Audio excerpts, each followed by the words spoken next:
Should the images captured by 80,000 cameras surveilling Americans 24/7 be available to the public? That is a flock safety camera. I covered this Orwellian program for Reason last year, and a lot has changed. Flock's automatic license plate readers use artificial intelligence to gather data on every passing vehicle, from damage and decals to license plates and bumper stickers. Cameras snap 6 to 12 photos per car, and they even capture who's driving. Then all those photos get uploaded into a giant shared database which can be accessed by law enforcement and government agencies. Because Flock says when everyone contributes, cases get solved. Photos are stored for 30 days and then get deleted. And the cameras aren't cheap. In Washington State, Spokane Valley spent $500,000 on 26 cameras. Stanwood paid $92,000 for 14 cameras covering 3 square miles. And Yakima, which has a large migrant population, used $600,000 in funds from the American Rescue Plan Act to purchase theirs. Flock previously said the cameras are prohibited for immigration enforcement where it's against state or local law.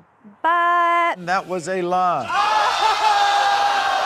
Today they have cameras in 6,000 communities across 49 states, and Flock cameras read 20 billion plates per month. So it's no surprise people like Jose Rodriguez started to take notice. He saw them pop up in Walla Walla, where he worked, did some research, and couldn't believe all the data gathered. He described it as being watched by a bunch of prison guards. So because not all heroes wear capes, he filed public records requests wanting Flock photos and data from 50 public agencies across the state. Public records are any media or communication from a government agency that involves government business.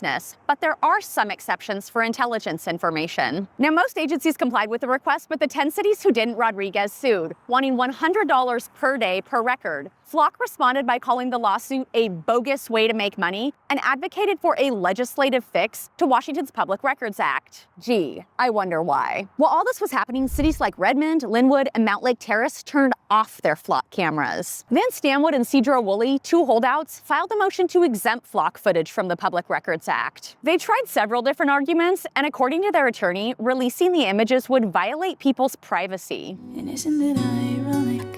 But a Skagit County Superior Court judge disagreed. Because the footage is used by law enforcement agencies, it can be requested by anyone. Now agencies must store all Flock data before it's deleted. And in response to the ruling, one county turned off all their Flock cameras, calling it a threat to public safety. So, what the Flock does this mean for the future of mass surveillance?